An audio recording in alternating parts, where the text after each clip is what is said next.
Hey everybody, it is your host Chris Sturk for In the Pit podcast, and I'm very excited because I have a very cool one for you today because it's actually a video. Yes, so we're doing the podcast as a video format today, but don't worry, you will hear it as the audio format as well on Spotify, the Apple iTunes Store, and any other podcast platform we are on. But this one's a little bit different because we're starting to do Zoom calls now for these podcasts, so we're actually very excited about this. We got to talk with Dirk Lance today, the former bassist of Incubus, and now one of the co-writers and also musicians of the band called East of June. So we talked a lot about the music. We also talked about some funny stories and really how the band was formed, which is pretty much an interesting story in itself. So thank you guys so much for watching. If you want to find out information on East of June, go to f28live.com, click on the podcast link. You'll see all the information on that link, also with their websites, their social media accounts, YouTube channels, links, all that kind of stuff on there so that you can get their music, find their music, and also maybe follow them on social media as well. So thank you guys so much for watching. I'm so excited to have Dirk here for our first video Zoom interview. So take a watch, and if you guys have any questions, as always, go to f28live.com and click on that podcast link. We'll talk to you guys soon. Thanks. Hey, everybody. Welcome to In the Pit podcast. I'm your host, Chris Sturk. I am here today with Dirk Lance from the band called East of June, and we're here to talk about their music, also the history and how everything got started. So, Dirk, thank you so much for joining us. How you doing? I'm doing all right. How about yourself, Chris? Not too bad. One of the things I wanted to talk about first off is I got a couple notes of things to kind of bring across to you. And some of this is actually kind of interesting to me. I don't know if you can elaborate on some of this, but I was told that Kyle and Emily met on an app called, let me see here if it busts up here for this one. It looks like it's a dating app. Is that correct? Yeah. Bumble. Oh, that's what it's called.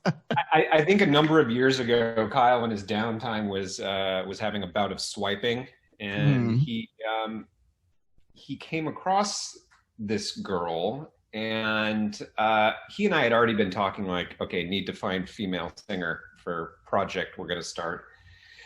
And for whatever reason, she, I guess, had put on her profile like some link to her music or something like that. And so he went down the rabbit hole with that, sent her an email and asked her about, music.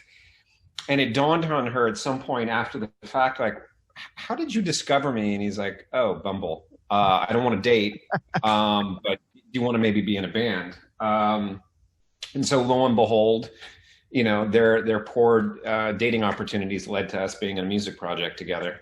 That's probably the most interesting story I've ever heard of two people coming together to create music, especially up and down. I mean, it's kind of like, I don't want to date you. I don't think I want to sleep with you, but I guess we can hang out, So it's a very 2018 way of meeting people in the world. I did not even know the app was even a thing. I actually had to Google it to find out what that app was. I thought maybe it was a music app. Yeah. And I never. No, that's like one of the more famous and actually like reputable ones. It's not like Tinder, Grindr, or, Fister, or whatever. Music finds a way to bring people together no matter what. That's what we're here. Yeah, pretty much. So how did you guys decide to come together? After the whole Bumble thing, they met up. How did you come into the picture? How did everything form together? Kyle and I have known each other for almost 25 years. I knew him in high school. He went to a different high school than I did, and I had a band called Incubus back in the day. And he was one of our first kind of fans and early promoters and would help us spread the word at local high schools. And he and I just stayed friends and grew closer over the years. And I'd gone on to have my own sort of music career, and he had his own sort of independent music career. And at one point he started sending me ideas for songs and said, well, what do you think of this? What do you think of that? And, I, being a good friend, I'm like, well, what do you want me to say? Like, how real do you want me to be? Do you want me to just pat you on the back and go, keep at it? Or you want me to like deconstruct what you're doing and offer some feedback? And the more he kept sending me, the more I kept injecting my own personality and or biased musical opinions. And before we knew it, we were writing together. And then came across Emily and said, well, hey, maybe we should all write songs together. And the idea was originally to be a behind the scenes sort of songwriting team where we'd write tunes, put them out into the world and let another artist do it. But we had a habit of taking the production to such an overproduced place that we all kind of collectively looked at each other and said, we're a band. We're not giving these songs to anybody else to do because we think we can do them better. So, you know, we kind of fell backwards into being a band, and then it's been, you know, several years of just the grind of what it is to start a project from scratch, and then COVID, you know. Yes, I was just about to ask you about that. How are you guys holding up with COVID right now? What's going on with you guys right now because of COVID? I mean, I don't have it, so I guess I'm holding up awesome. That's a good plus. We did what a lot of people did at the very beginning of the whole lockdown in March, is that we like avoided each other like the plague, then ran into the realities of it's tough to be in a band via Zoom. And so we figured out how to kind of get into the bubble with one another comfortably via testing and all these other things. And so we were able to start working once again with one another in what we deem to be a safe manner. And, you know, no one saw this coming, but we tried to just use it as an opportunity to work on material and focus on the writing and the production of things, and not just kind of shut down as a music project for a year plus, but to really find the joy in what it is that we can do and kind of just focus on that. Are you guys doing recording where you have like your own little digital studio? They have one, you kind of mix it together online kind of thing? If you guys have ideas? We did do a little bit of that. And then once we made the conscious effort to literally, you know, get tested so we could be in a room, and essentially we're extended family at this point. We were able to take our home setups and kind of combine them. So, you know, today, for instance, the two of them are coming over to actually record vocals at my house. You know, and, we're okay with that. You know, it's all going well until it doesn't, you know. Is this for new music that you guys have a planned date to release on, or is it just ideas and stuff that you're working together on? No, this is part of the grand plan for release. You know, we've stockpiled some tunes and we're going to be releasing an EP probably in the spring of next year, although singles may start trickling out after the first of the year. But we've been recording material for the last 6+ months, and you know, sometimes even further back than that we just didn't release because the world, every week there was some new, you know, murder hornets, zombie apocalypse thing. We've been holding on to these things so that they don't get lost in, you know, just the insanity that is 2020. Yeah. So 2021, come hell or high water, we're putting out more music. And I mean, if the universe wants to piss on it, then, you know, we're doing it anyway. Did you guys have any plans that you're going to do some tour dates this year? Did you guys have ideas of, you know, going cross country to do stuff and had to hold off on that? Are you guys planning on doing anything 2021, just on tour wise? We've gotten to kick the can down the road on that, because when we started this, it was a studio project. I mean, it was never meant to be a band. It was never meant to be a live show. It was supposed to be, okay, you do this in your bedroom, and then it you know, it'll either get pushed off to somebody else, or, you know, once we started turning it into a band, we realized we were missing certain band members, like a drummer, you know. So we had done some stuff where we, yeah, you know, like, oh, we might want that. So we did originally some programming on our own, and then we started, you know, in the COVID world, sending stuff out to friends in our network and players to track drums on, and other horns or whatever other instrumentation that we needed. So rather than having to focus on how are we going to assemble Voltron and get this show together, you know, the universe said, no, we're going to give you a year to not have to do anything because everyone's got diseases. So you just write all the songs, and in 2021, you'll figure out how to do all of it. Now, it just so happens that we've assembled enough of a group of players that we're able to do shows, and we will in 2021, whether it's live stream or if the world opens up, we'll go out and play. But it just hasn't been as much of a priority because, you know, every week it's a new lockdown or whatever. Yeah, I'm hoping 2021 will be a little bit better because we're missing the shows, that's for sure. We're missing being able to see Yeah. the performances, that's for sure.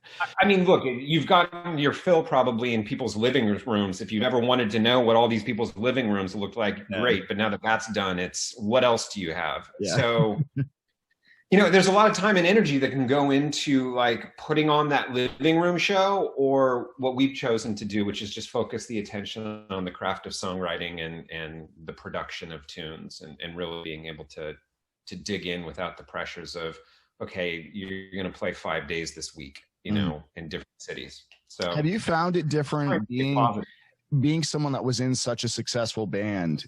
Did you find that your writing process, recording process has changed since being an Incubus to be doing this right now? Have you found that you changed it all in that sense? I like to think I've grown up a little bit. Mm-hmm. I mean, I guess the old adage is with age supposedly comes a little bit of wisdom. It's not that I know any better. There's no way, like, they haven't invented new notes that I didn't know, 20 years ago. They're all still the same. The ability to be a better listener and to help other people pull out their best version of themselves is different, because I grew up with a group of guys from high school where we were learning how to play our instruments together. Mm-hmm. And there was no benefit of having been doing it for 25 years. It's like, I don't know what the hell I'm doing. We're all faking it. So now I think the goal is to try and like take some of those hard won and hard fought lessons and apply it towards, okay, there's got to be a smoother way. The battles are still the same when you have a vision and somebody's vision doesn't line up, and it's hard negotiations and what have you, but there's a different understanding of what the goal is. And, 19-year-old me just wanted to get drunk and go play concerts around the world and see who wanted to hang out with me. Mid 40s-year-old me kind of says, all right, what's in the best interest of the song? What's in the best interest of everybody having a good working relationship? And how can I help you help me to help you? That kind of stuff. So it's supposed to be fun, but that's what I would imagine, especially being, playing music for your life. That's what it's supposed to be.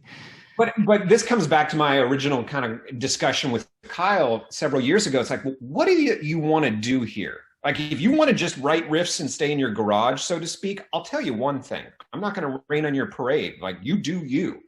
If you want to go out into the world and write songs and share them with everybody and like make it a business, because there is that other dirty word attached to music, business. Yes. Yeah. There are some lessons that I've learned along the way about the craft of songwriting, and I've just matured matured in me is not really words that should appear in the same sentence, but my ear has evolved perhaps, and I know what interests me these days, and I just have a new appreciation for melody and songwriting that I didn't have as a 19-year-old kid. It's important to me, just as someone that, I started playing music when I was in high school, and when, of course, the music kind of didn't work the way I wanted to when I grew up and I went into media and things like that. But to me, music, it's interesting how certain songs can create a certain emotion out of somebody that's completely different from the person that wrote that song. Completely different kind of emotional feelings for it. Have you ever found yourself, when writing a song, has anybody ever come up to you and been like, hey, this is what this song means to me, or how it feels to me, and you're in your head like, well, I actually didn't even have any kind of idea of having that feeling of that song? The experience that I've had, because I tend to not be a lyricist, I contribute a little bit in this project in a way that I didn't in my first band. So I don't typically have an emotional attachment to a lyric that I wrote.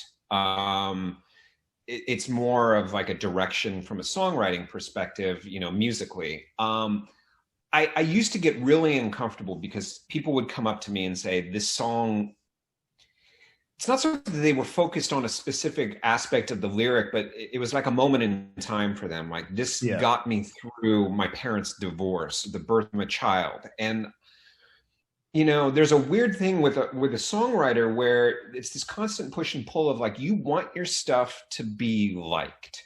At the same time, if you give anybody the power to determine whether or not something is good, it fucks with your ability to keep doing what you're doing, because I can't do it if the litmus test for it being good is what you think of it. So I just don't have that kind of relationship with the music. Like, I know what I'm proud of. I know what it means to me. Everybody has their own personal relationship.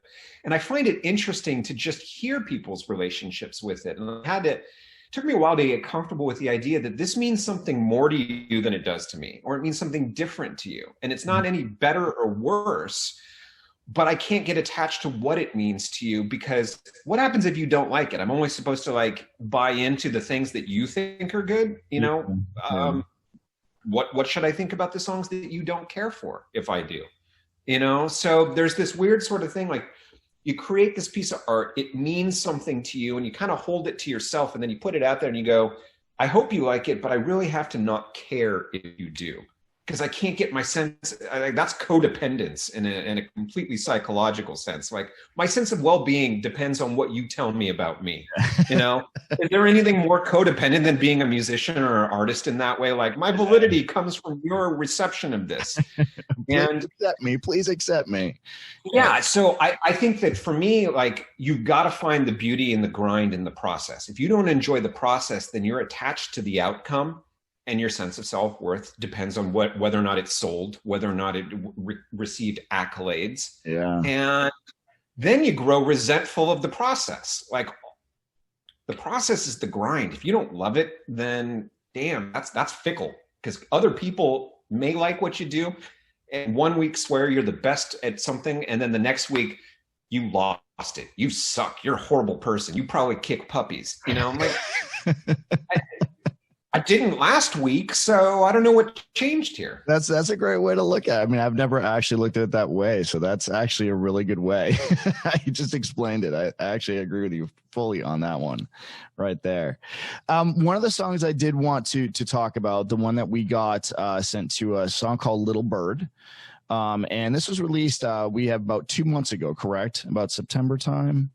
Yeah, it came out in September. This was something that we kind of panicked into finishing at the beginning of COVID, because we needed more music to release and didn't know if we were going to be able to get into a room together. Well, let's take a little listen here real quick, and I'd like to see what the process was of you guys writing this and how it worked out. So let's take a little listen. This is from East of June, called Little Bird.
How did that song come together? How did that song kind of become what it is now? Because it's a beautiful song.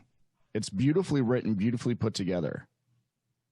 Kyle had a guitar idea, and so here's the dirty little secret about the songwriting process, at least with me. I'm a little upfront and honest. So he sends me this guitar idea. I'm like, yeah, whatever. I don't get it. You know. Now the good thing is that they don't live or die by what I think about it. So he sends it to Emily, and she comes up with a lyric because I didn't hear it as a song. It was a guitar part. It was a riff. I'm like, what's the chorus? What's the verse? I can't tell the difference. And then she heard something in it, and a lyric developed. And then suddenly you've got the outline for a song.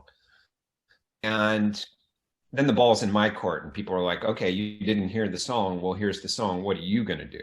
And then to me, like, the arrangement was kind of there. It was, what's the vibe going to be for this tune? Because it could stay just a really straightforward, just pretty acoustic and vocal thing, and I could even not play on it, or I could try and bring some vibe. And for whatever reason, I was hearing this John Paul Jones, Zeppelin, Jermaker, bass line, and I kind of put it into a little bit of a reggae sort of feel against a four on the floor, and suddenly it's a pretty vocal, but it's got a little bit more character to it, and it's interesting to hear the song with and without the bass.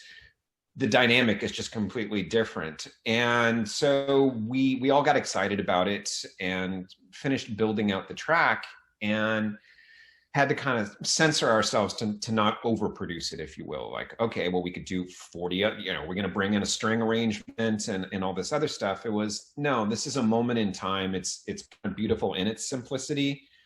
It doesn't need a lot. I mean, that's not to say there isn't a lot of work that goes into even the simple tunes, but it came together quickly, and we just didn't really overthink it. And all a song really ever is just a snapshot of a moment in time. You go play it for 2 years on the road, and it's not going to be the same song, because you learn things that you would have done differently. But, let's call it June of 2020. That is a picture of where our head was at musically. And it was different than a lot of the other tunes that would release before it. It's different than the stuff that's going to come after it, but it is very much us. It's a slightly more interesting pop leaning tune. Well, when you do listen to it, even if you just sum it, like, you just can't help but just kind of, bop your head, get into it. You can feel that kind of movement with the song. And that's always good. I know that sounds kind of cheesy, but it's good when songs do that, because it gets you kind of flown into it. Have you ever had where you have listened to a song again that you recorded, and you're like, oh, I want to redo that again? And have you guys ever done that? Have you ever gone back and actually re-recorded a song that you previously had done because you're like, I want to fix this? Yeah. Sometimes, we hadn't had the benefit of having made several records together and really figured out exactly what the band was going to be.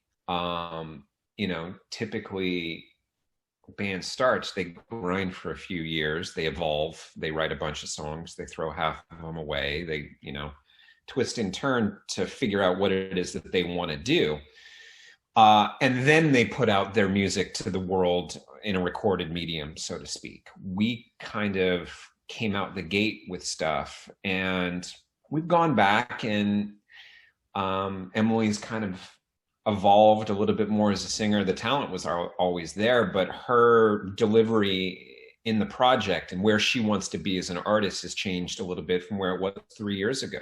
Mm-hmm. So we've gone back in and fixed a few things here and there. We tried to not do it, because all you're doing is taking a new picture, and then it's going to change again. Case in point, we did a live stream a few weeks ago, and the songs that we played for the live stream, they sound and feel a little bit different than they were on the recordings, because they were able to get the kind of live treatment. Yeah. The recording is what the recording is. The interpretation of it live is always going to be something a little bit different. And I think that you can over tweak if you go back and keep doing it, because the fundamental quality of the song and the magic is in that moment. And then you get the rest of your life to reinterpret it as you will. But to say that, like, there's a definitive way of doing it, I don't know. I don't know that there really is. You have to get yourself to kind of stop sometimes, because I've talked with other artists where they'll be recording a song and they're just like, they have to finally say, okay, no, this is how it's going to sound. This is what I'm going to do, instead of constantly trying to perfect it each time, because you wound up almost ruining the song as in you're thinking you're perfecting it. Have you ever had that kind of situation happen? Yeah. And I mean, I did an interview not that long ago where somebody was playing.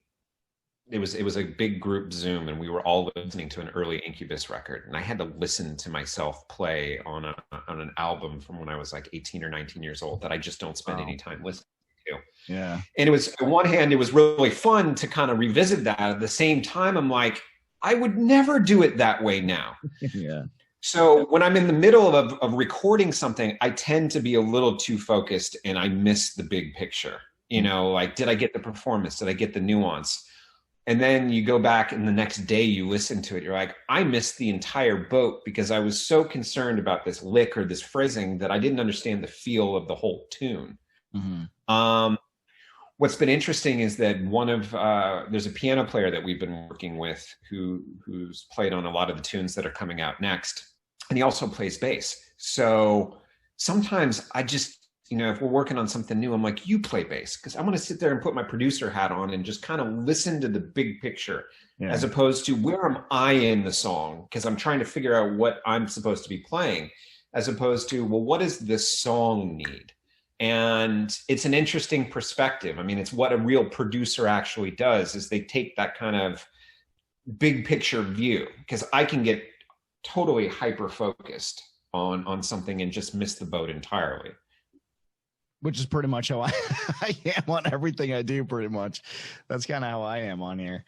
One of the things I want to talk with you about is they did mention to me that and I want to ask because I'm a 90s kid. Well, actually, I was born in 79, so I was pretty much a teenager in the 90s. But you got some 90s pop trivia that you are. What is one of the things that you said that you think would blow people's mind that that nobody else knows about the 90s? Well, I don't even know it's so much in the 90s. By the 90s, I started drinking. So stuff starts like, I didn't put as much information in. 80s, for sure. I mean, I know random actors' names. I don't know, like, my own family members' birthdays, but I could tell you, the name of the guy who was the teacher in the TV show Head of the Class, Herman Hesse, but that's neither here nor there. Oh, my gosh. All right. Just a random example. Apparently I have a finite amount of information and I got a lot of it early on and it's useless. And then I don't know what I had for breakfast today, but I could tell you random things like that. I tried out with some buddies of mine for a TV show. I guess it was probably like a decade ago, the World Series of Pop Culture, where they had like a Jeopardy kind of like, shout out to Trebek. Okay. Yeah.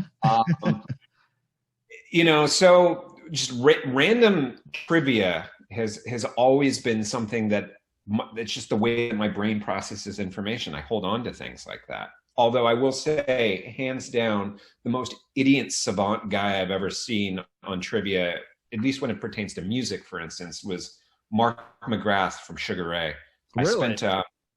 I spent a Thanksgiving with him in a bar when we were on tour with Sugar Ray and 311, and watched him for about a solid 3 hours run the table on a bar top music trivia game. And I mean, this guy was straight up Rain Man. Wow. He didn't miss anything. I think he actually went on to like host some sort of trivia show a la Jeopardy. Total idiot savant. I say that with love, because I also watched how much beer he drank that night. It's just, be face down on a bar and just still like I wonder pop up. Alcohol enhances it somewhat. Like it just kicks it up a notch while he's in there. It's just in there. He just knows stuff. I mean, for all I know, he doesn't know what 2 times 2 is, but he could tell you who played rhythm guitar in the Kinks on some 1974 album that no one's ever heard of. Wow. That's like holding the knowledge right back in the part of your head that you're never really going to use. Then when you need to, man, it just explodes. It comes right out at you. Well, if I ever found myself in a life or death, like you have a lifeline situation to like, your family's held hostage at gunpoint and the kidnapper's like, and if you don't answer this, I know in that particular scenario, I'm calling McGrath for the music trivia portion of that. Cause he's going to get you out. He's going to save your life pretty much. In that, like I said, I don't know if he knows what 2 times 2 is, but he can tell you certain things. So we always ask kind of a bunch of a slew of kind of questions at the end. A lot of our listeners like to kind of hear about this sort of stuff. So one of the questions we always ask is, what is one thing that you can't live without, whether that's on tour, whether that's at your house, whether it's just for you that you cannot live without, that you need with you all the time? Well, there's my heart medication. No, yes, I'm just kidding. Yes, yeah. I don't actually have heart medication. I would say that these days it's coffee, my morning coffee. If I don't have my morning coffee, things just start going off the rails, and by the end of the day, I'm not in a good place. Yeah. So, are you when you do your coffee, do you add a ton of sugar to it, or do you go low sugar, any cream, or you just go straight black? Okay, so I have my everyday drinking where I don't have to feel guilty about, where I am in my budget. Because if I throw the pot away, I'm like, whatever, I didn't drink as much coffee. And then there's my weekend coffee, which is straight up black and high quality. So I guess it'd be like your weekday cocaine and then your high-end weekend cocaine. There's the stuff that you share with people and the stuff that you don't share with people. No. So I'm not a cream and sugar person. That was how I made the transition into coffee later on in life. I didn't used to be a coffee drinker, but the older I got, the more I understand the elderly and their need for coffee. I get it. So as I'm looking over the computer, I have my nice Intelligentsia fancy snob coffee that I enjoy, just black. And then there's the Kirkland Costco everyday drinking that I will serve the band when they show up, because I don't like them that much. What would be a coffee? All right. So I just starting to drink coffee again. What would be a coffee brand that you'd be like, all right, hey, try this out. You're going to love it. This would be the good stuff. Well, I mean, there's the stuff that my weekend fancy drinking, which is, where are you based? Raleigh, North Carolina. Okay. So I don't know if they have Intelligentsia. That's at least it's an LA local kind of thing that I find to be very good. I don't know what the nationally available brands are, because the Starbucks stuff, I don't find that to be good. Oh God, I don't like Starbucks. I think you got to find a local roaster that does what you like. I'm a light blend guy personally, a light roast. Yep. And what I actually have come to enjoy is the toddy coffee, the cold brewed 24-hour, soaked in cold water thing that takes the acid out. Because I don't need no acid, I see. I never even knew that was a possibility for that on there. I didn't know that was a thing. And one of the last questions our fans and our subscribers always like to know is there an interesting story that kind of behind the scenes? They're always interested in stuff that happens behind the scenes that you'd be able to tell of something that happened on tour, not on tour, recording studio, or kind of something that you would think is kind of out of the ordinary kind of story. That's a good question. Man, oh man, I've had an interesting life, to say the least. I've been fortunate enough to meet some really interesting people. I guess a brief anecdote that I'll give is years ago.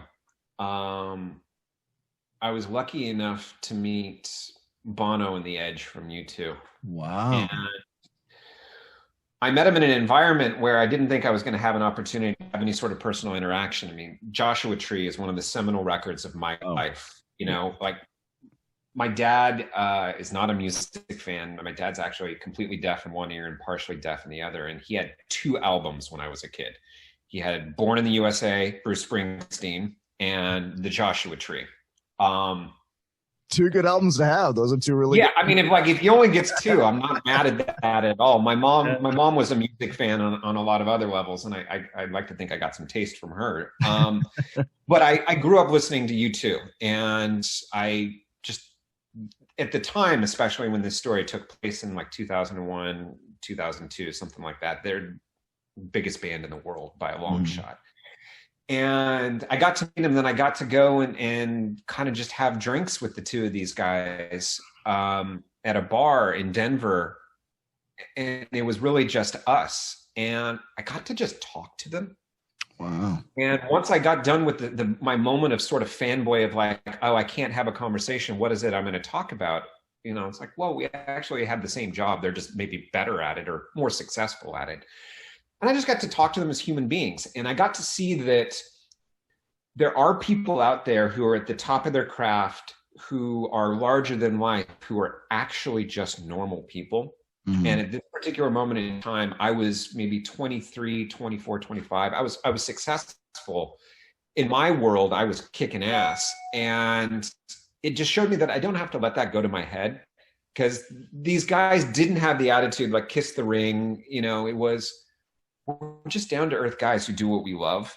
And, you know, it was a little bit of a perspective shift for me to not go the ego-driven route for myself, which I tried not to do and have tried not to do. I mean, I am a strong personality, but to just be able to stay a little bit humble in all reality and like not get caught up in the fame. Or I didn't cure COVID or cancer or anything like that with the songs. Not yet, but yeah. Not yet. Well, I mean, new EP comes out, like your COVID's going to go away. Like it was just a tiny little case of VD. Yeah. No big deal. Yeah.